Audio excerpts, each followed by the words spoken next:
Welcome back. Part of our job here at Eyewitness News is to keep a close eye on how elected officials are spending your money.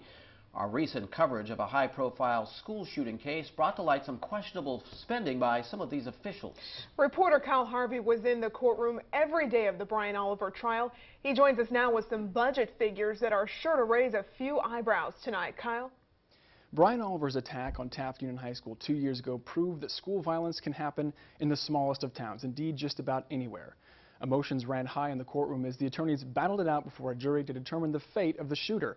But something else ran high as well, the bill. Specifically, the bill for 2 doctors called in to provide expert testimony about the defendant's mental condition. One thing the 2 sides agreed to early on in the Brian Oliver trial was the importance of Oliver's mental condition.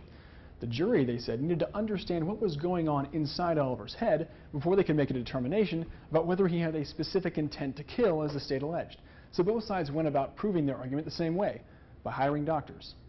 In speaking with officials, hiring an expert witness to aid the jury is quite normal. It happens often. Well, expert witnesses can be crucial in rebutting and answering the government's allegations. The jury won't have common knowledge of scientific testing, forensic examinations, psychology. What didn't seem so normal, however, was the cost of these witnesses, specifically the one for the prosecution. We learned during his cross-examination that Dr. Chris Mahandi was paid $50,000 for the time he spent preparing and testifying in the case. Dr. Middleton, who spoke for the defense, was paid $6,000. The same judge issued gag order that restricted our cameras from getting any closer than this during the trial still restricts officials from talking about the case directly, so we had to be selective in the way we asked our questions. Who's picking up the bill for the expert witnesses? One, we have general fund money. It is part of our budget. At least about $90,000 a year set aside. We self-fund our experts through the monies that are allocated by the Board of Supervisors. In other words, if you pay taxes in Kern County, it's your money that pays for witnesses like Dr. Mahandi. There are exceptions to this rule, especially for the prosecution. The DA receives grant money and reimbursements from the state and/or the federal government to prosecute certain types of crimes. Our consumer affairs people will use their Prop 64 money.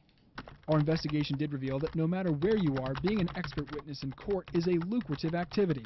A 2014 survey of experts in a variety of fields by the Boston-based Seek consulting firm revealed that an expert witness in America earns an average of $385 per hour for testifying in court and an additional $254 an hour for time preparing. So witnesses are expensive and they're necessary. But when we pulled records of what each department has spent on expert witnesses over the last few years, the amounts paid to the doctors still seemed quite high. The public defender has spent an average of $184,000 a year on expert witnesses over the last 3 years. About $85,000 has been spent during the current fiscal year that began in July. Dr. Middleton accounts for about 7% of that.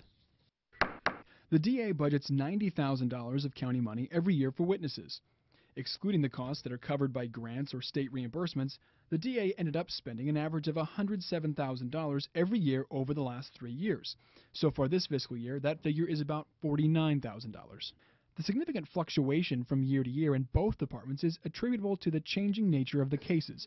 Generally speaking, certain cases tend to gobble more money than others. Almost all of them were murder cases, except for the workers' comp or consumer fraud cases. Almost, I would say 90 to 100% of them were homicides of one form or another.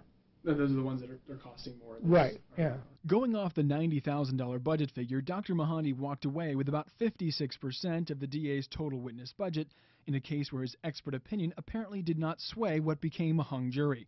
After nearly 2 years of preparation, weeks in court, and thousands of dollars spent, Oliver took a plea deal in January. In light of this, we asked both departments what measures they have in place to prevent waste. How does this process move through the office? Where does the buck stop, so to speak? Part of my responsibility is to be able to say yes when it's necessary and to say no when I can't justify it.